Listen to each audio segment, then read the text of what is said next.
Hello friends, मेरे digital classes में आप लोग का बहुत बहुत फिर से नए सेशन में स्वागत करता हूं। तो हम छत्तीसगढ़ के जो है मिडिवल हिस्ट्री, ठीक है, छत्तीसगढ़ के जो है मध्यकालीन इतिहास के बारे में हम पढ़ रहे थे। पहला सेशन देखिएगा, इसके बाद जो है दूसरा पार्ट को देखिए। ये हमारा दूसरा पार्ट है, ठीक है। इसके पहले एक पार्ट अपलोड कर चुका हूँ, नहीं देखे होंगे जो जाके देख सकते हैं। पार्ट वाइज आपसे रिक्वेस्ट है, जितने भी पार्ट डलेंगे उसको पार्ट वाइज देखिए। इसके पहले मैं छत्तीसगढ़ के जो है प्राचीन इतिहास कंप्लीट करा चुका हूँ। 8 पार्ट डला हुआ है, पूरा डिटेल के साथ जो है, पूरा फैक्ट के साथ जो है पढ़ाया हुआ है, ठीक है जी। जितने भी कंटेंट तैयार है किया गया है सभी 2024 के जो भी आपको एग्ज़ाम तैयारी कर रहे होंगे उन सभी एग्ज़ाम के लिए रामबाण है, ठीक है जी। कोई भी एग्ज़ाम हो छत्तीसगढ़ का, चाहे पीएससी प्री हो, मेंस हो, शिक्षाकर्मी भर्ती हो, चाहे हॉस्टल मॉडर्न प्रयोगशाला, छत्तीसगढ़ पुलिस हो, कोई भी एग्ज़ाम जो तैयारी कर रहे होंगे उन सभी एग्ज़ाम के लिए काम आएगा। सभी एग्ज़ाम मान के चलिए, ठीक है। पिछले सेशन में 8 क्वेश्चन में हम कवर किए थे, तो यहाँ से हम आगे क्वेश्चन देखेंगे। ठीक है, तो चलिए स्टार्ट करते हैं सेशन को। पहले बार आए हैं तो चैनल को सब्सक्राइब करके रख लीजिएगा ताकि नोटिफिकेशन आप तक पहुंच पाए। शुद्धाद्वैत मत के जो प्रवर्तक, ठीक है, शुद्धाद्वैत मत के जो प्रवर्तक महाप्रभु वल्लभाचार्य की जन्मस्थली कहाँ है? छत्तीसगढ़ में मल्हार, रतनपुर, डोंगरगढ़ या आपका चंपारण में। तो इसका जो करेक्ट आंसर हो जाएगा डी ऑप्शन, ठीक है जी, चंपारण इसका करेक्ट आंसर हो जाएगा। तो शुद्ध अद्वैत मत के जो प्रवर्तक महाप्रभु वल्लभाचार्य की जन्मस्थली कहाँ है, इनका जन्म कहाँ हुआ था? तो छत्तीसगढ़ के जो है चंपारण। चंपारण आपका जो है रायपुर जिला के अंतर्गत आती है, ठीक है जी। तो यहाँ पे जो प्रसिद्ध जो है वैष्णव संत वल्लभाचार्य के जन्म स्थान यहाँ पे हुआ, इसलिए इसको जो है वल्लभाचार्य के जन्म स्थली कहा जाता है, ठीक है।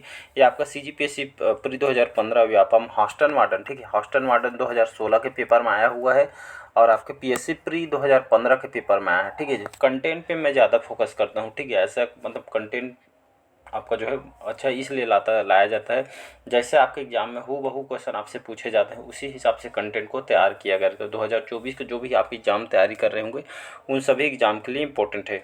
यहीं पे जो है चंपारण में यहाँ पे चमकेश्वर महादेव का मंदिर बहुत ही आपका जो है प्रसिद्ध है, ठीक है। रायपुर से कौन कौन से जो क्वेश्चन आपसे बने जा सकते हैं ये भी मैं बता देता हूँ, ठीक है। तो रायपुर से आपका एक क्वेश्चन ये बन सकता है दूधाधारी मठ, ठीक है, ये आपका कहाँ पे है? रायपुर में है। इसका निर्माण कौन कौन है निर्माण करता? बलभद्रदास इसका जो है निर्माण करता है। तो रायपुर में आप देखे होंगे दूधाधारी मठ है, इसके निर्माण करता आपसे पूछा जा सकता है, बलभद्रदास इसके निर्माण करता है, ठीक है, क्योंकि ये क्वेश्चन आया हुआ है। चंद्रखुरी, अब इसको जो है चंद्रखुरी धाम के नाम से जानते हैं, ठीक है, जहाँ भगवान राम की माता कौशल्या का जो है मंदिर है, अब इसको जो है कौशल्या धाम के नाम से जानता है। ये आपका रायपुर में है। आरंग जो आपके रायपुर के अंतर्गत आती है, आरंग किस लिए प्रसिद्ध है छत्तीसगढ़ में? तो छत्तीसगढ़ में मंदिरों के नगरी के नाम से प्रसिद्ध है। यहाँ पे भांडल देव मंदिर है, जैन तीर्थंकर, अजित नाथ, श्रेयांश की मूर्तियाँ यहाँ पे जो है आपका स्थित है, ठीक है। इसके बाद आप रायपुर में आएंगे तो हटकेश्वर मंदिर, ठीक, हटकेश्वर मंदिर यहाँ पे स्थित है, जिसके निर्माता रामचंद्र देव जो कलचुरी वंश के शासक है, ये जो है इसके निर्माता हैं, ठीक है। इसको यावत श्री धाम अधौरी मठ, ठीक है, अधौरी मठ है रायपुर में। इसके जो है एकलौता जो है मठ है जहाँ पे जो है गुंबद के आकार के आपको जो है लगभग 43 तिकोने बने हुए जैसे एक शिवलिंग है, ठीक है, यहाँ पे। और ये जो प्रोफेसर कानूनी जो है श्री धाम रायपुर में आपका स्थित है। और 2004 में, ठीक है, यहाँ पे लिख देता हूँ, 2004 में जो है बाबा अधौरनाथ रायपुर आए थे, तभी यहाँ पर जो है सम्मेलन हुआ था, ठीक है जी। तो ये क्वेश्चन आपसे ये जो है क्वेश्चन आए हुए यहाँ से, जो रायपुर से ये क्वेश्चन आते हैं। चलिए अगला क्वेश्चन देखते हैं। कलचुरी वंश के बाद किसने जो है छत्तीसगढ़ में जो है सत्ता संभाली थी? मराठों ने, अंग्रेजों ने, सोमवंशियों ने, या इनमें से कोई नहीं? तो इसका जो करेक्ट आंसर हो जाएगा, तो कलचुरी वंश के बाद छत्तीसगढ़ में किसने सत्ता संभाली थी? तो मराठों ने जो है सत्ता संभाली थी। कलचुरी सत्ता के जो पतन के बाद इन्होंने संभाली थी 18वीं शताब्दी, ठीक है। इसी के दौरान कलचुरी शासक जो केंद्रीय सत्ता जो कमजोर होने लगी और मोहन सिंह के षड्यंत्रों के जो है यहाँ पे जो है राजनीतिक जो है शक्ति के उदय के लिए जो है अनुकूल माहौल यहाँ पे जो है प्रदान किया गया। सन 1741 में नागपुर के जो है भोसला वंश के जो सेनापति भास्कर पंत ने रतनपुर पर जो है इन्होंने आक्रमण किए, और यहाँ पे जो है जिसमें जो है तत्कालीन युद्ध जो है कलचुरी शासक रघुनाथ सिंह ने जो है आत्मसमर्पण इन्होंने कर दिया। फिर इसके बाद जो है मराठों ने 1750 में, ठीक है, 1750 में रायपुर के लाहौरी शाखा कलचुरी शासक अमर सिंह को अपने नियंत्रण में ले लिया गया। फिर लगभग 750 वर्षों लगभग कितना 750 वर्षों तक शासन करने वाले कलचुरी शासकों को जो है समाप्त कर दिया गया है, ठीक है। तो इसको आपको याद रखना है। चलिए अगला क्वेश्चन देखें। चलिए यहाँ पे देखेंगे, निम्नलिखित कथनों को पढ़िए। छत्तीसगढ़ के सीएमओ 2010 के पेपर में आया हुआ है कि कलचुरी प्रशासन में राजा के अधिकार ये आपका जो है सीमित थे। दूसरा है प्रशासन में विभागों के दायित्व अमात्य मंडल था। थर्ड है आपका जो है राज्य जो है गढ़ों में विभाजित था तथा प्रत्येक गढ़ में आपके 84 ग्राम होते थे। पहला सेशन देखिएगा, उसमें जो है पूरा बताया हुआ। ठीक है, यहाँ पे देखेंगे तो जो है कुट देखेंगे 1 2 3, 1 2 2 और 3, या डी 1 और 2। तो यहाँ पे जो करेक्ट आंसर हो जाएगा सी ऑप्शन करेक्ट आंसर हो जाएगा। 2 और 3 इसका करेक्ट आंसर हो जाएगा। तो ये आपका जो है 2 और 3, 1 मिनट, तो ये आपका 2 और 3। ठीक है, तो ये आपके जो है प्रशासन के विभागों का दायित्व जो है अमात्य मंडल के पास होते थे। ठीक है जी, और मैं बताया था कि लगभग राज्य में गढ़ों में विभाजित था, राज्य जो है गढ़ों में विभाजित था उस समय। अब प्रत्येक गढ़ में कितने ग्राम होते थे? 84 ग्राम होते थे। ये जो समूह गाँवों का समूह होता था 84 गाँव, जिसमें ये आपका 7 बरहों, ठीक है 7 बरहों में जो 7 बरहों को एक गढ़ बनता था। ठीक है, इसी तरह 84 गाँव का समूह इसमें होता था जिसको गढ़ बोलते थे। ठीक है, जिसमें आपका जो मंडल जिसको प्रमुख महामंडलेश्वर कहलाते थे। ठीक है, यह जो प्रशासन की सबसे बड़ी इकाई होती थी जिसको मंडल बोलते हैं। ठीक है, तो इसको आपको जो है याद होना चाहिए। ग्राम में जो है इसके हेड गौटिया होते थे और प्रशासन की सबसे छोटी जो इकाई आपका ग्राम होती थी। ये आपको जो है कुट आपसे जो है इस तरह के क्वेश्चन आपसे पूछे जाता है। तो डाटा आपको जो कंफर्म पता होगा तभी आंसर को जो है अटेंड कीजिएगा, नहीं पता है तो इसको छोड़ के आगे बढ़िएगा। ठीक है जी, चलिए अगला क्वेश्चन देखते हैं। छिंदक नागवंश, ठीक है, छिंदक नागवंश का शासनकाल रहा था 1023 से लेकर 1324 ईस्वी तक, 1056 से 1078 ईस्वी तक, 1090 से 1120 ईस्वी तक, 1089 से 1105 ईस्वी तक। तो इसका जो करेक्ट आंसर हो जाएगा 1023 से लेकर 1324 ईस्वी तक जो है छिंदक नागवंश का जो है शासनकाल रहा था। राजधानी किसको बनाया गया था? तो राजधानी जो है चक्रकोट बारसूर क्षेत्र दंतेवाड़ा को जो है राजधानी बनाया था। ठीक है, इसमें जो उपाधि दी गई थी, उपाधि में देखेंगे तो शासकों के द्वारा भोगवती पुरेश्वर की उपाधि जो है धारण की गई थी। और जो है ध्वज चिन्ह है इन लोग का क्या था? ये छिंदक नागवंश का तो सर्प जो चिन्ह है इन लोग का जो है ध्वज चिन्ह था। ठीक है, राज चिन्ह देखेंगे तो बाघ वगैरह सावक वगैरह इनके राज चिन्ह थे। इसमें जो प्रमुख शासक था, अगर देखेंगे यहाँ पे जो है प्रमुख शासक देखेगा नृपति भूषण कौन है? तो ये जो है इस वंश के संस्थापक है, मतलब छिंदक नागवंश के संस्थापक कौन है? तो नृपति भूषण है। इसके अंतिम शासक हरिश्चंद्र इसके जो है अंतिम शासक है। ठीक है, यहाँ पे एग्जाम में जो है सोमेश्वर प्रथम, कन्हरदेव प्रथम, ये सभी जो इसी वंश के शासक है जो एग्जाम में आपसे क्वेश्चन आपसे पूछे गए हैं। ठीक है, इसको आपको जो है क्रम को याद रखना है। एक बार यहाँ पे बता देता हूँ। तो नृपति भूषण ये आपके संस्थापक हैं। फिर आपका दूसरा में धारावर्ष आते हैं, थर्ड में मधुरांतक, चौथा में सोमेश्वर प्रथम, पाँचों में कन्हर देव जो प्रथम ये जो है पाँचवें शासक है। छठवां में आपके जो है राजभूषण सोमेश्वर देव द्वितीय, जगदेव भूषण नरसिंह देव जो माणिक्य देवी के उपासक थे सातवां, आठवां में कन्हर देव द्वितीय, नौवां में जयसिंह देव प्रथम और 10वां में हरिश्चंद्र जो है अंतिम शासक है। ठीक है, इसको याद रखिएगा। ये जो छिंदक नागवंश का जो जानकारी कहाँ से प्राप्त होती है? तो ये जो है इस जो कहाँ से स्रोत से जानकारी प्राप्त होती है? तो एर्राकोट जो प्राप्त जो है तेलुगु और टेमरा जो शिलालेख से प्राप्त यहाँ पे जो है स्मारक जो है लेख वगैरह यहाँ से जो है मिला हुआ है। ठीक है, इसको याद रख। गंग महादेवी, ठीक है, गंग महादेवी का एक शिलालेख कहाँ से प्राप्त हुआ? टेमर से, बारसूर से, त्रिलंग से, या इनमें से कोई नहीं? तो गंग महादेवी की जो शिलालेख कहाँ से छत्तीसगढ़ से प्राप्त होती है? तो इसका जो करेक्ट आंसर हो जाएगा बी ऑप्शन, बारसूर से। ठीक है, तो बारसूर से जो है गंग महादेवी की जो है शिलालेख इनसे प्राप्त हो। चलिए अगला क्वेश्चन तरफ बढ़ते हैं। निम्न में से काकतीय शासक थे या निम्न में से कौन जो है काकतीय वंश के शासक है? 4 ऑप्शन दिए हैं, अन्नमदेव, हमीरदेव, भैरमदेव या डी ये सभी। तो इसका जो करेक्ट आंसर हो जाएगा ये सभी जो है आपके काकतीय वंश के शासक हैं, अन्नमदेव। ठीक है, अगर पहले बात करते हैं यहाँ पे जो है ये डी ये सभी करेक्ट आंसर हो जाएगा। काकतीय वंश की बात करूँ, काकतीय वंश का शासनकाल कब से कब तक रहा है? लगभग 1324 से लगभग 1961 ईस्वी तक जो है बस्तर में सर्वाधिक लंबे समय तक शासन करने वाला ये वंश था। ठीक है, बस्तर में, ठीक है, बस्तर क्षेत्र में जो इनका शासनकाल रहा था। इसके संस्थापक कौन है काकतीय वंश के? तो अन्नमदेव इसके संस्थापक हैं। अंतिम शासक कौन है? प्रवीर चंद्र भंजदेव जो है इसके अंतिम शासक हैं। ठीक है, और अन्नमदेव तो बता दिया, इन्हें जो है इसके जो है संस्थापक है। फिर हमीर देव आते हैं, भैरम देव आते हैं, पुरुषोत्तम देव आते हैं, जय सिंह देव, तो लगभग 15 प्रकार के इसमें जो है शासक है। इसमें अजमेर देव इसके जो है अंतिम शासक हैं। ठीक है, इसको याद रखिएगा। तो यहाँ पे राजधानी को देख लेते हैं। तो मंदहोता, मंदहोता से जो अन्नम देव ये जो इन्होंने अपनी राजधानी बनाया था। चक्रकोट पुरुषोत्तम देव ने, बस्तर दिक्पाल देव, जगदलपुर से जो है दलपत देव ने अपनी जो है राजधानी इन्होंने बनाई गई थी। ठीक है, तो ये सभी को याद रखना है क्योंकि एग्जाम में यहाँ से क्वेश्चन आपसे आए। चलिए अगला क्वेश्चन देखते हैं। निम्न में से कौन सा एक जो कथन यहाँ पे जो है असत्य है उसको बताना है। ठीक है, यहाँ पे बोला गया है कौन सा जो कथन असत्य है। पूर्व मध्य युग में छत्तीसगढ़ पर सबसे शक्तिशाली राज्य कलचुरियों ने स्थापित किया था। रतनपुर ने जो रत्नदेव ने रतनपुर की स्थापना की और उसे इन्होंने राजधानी बनाया। रतनपुर का सर्वाधिक शक्तिशाली जो है कलचुरी शासक जो राजा जाजलदेव था, या उपरोक्त में से कोई नहीं। तो इसका जो करेक्ट आंसर हो जाएगा डी ऑप्शन। ठीक है जी।